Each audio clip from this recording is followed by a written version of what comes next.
હપ્તા ભરી ભરી થાકી ગયો છું, હો હપ્તા ભરી ભરી થાકી ગયો છું, ફાઇનાન્સ વાળા હોમે ખોટો પડ્યો છું, હાલ જવું સીના ભાઈબંધ હારી ગયો છું।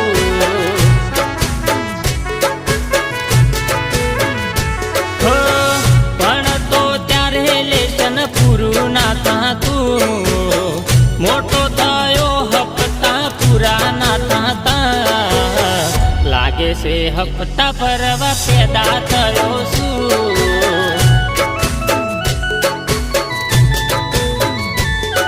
હું બાઈક લાયો થોડી ઘણી લોન કરાઈ, હપ્તો આવે મગજ કોમ ના કરે।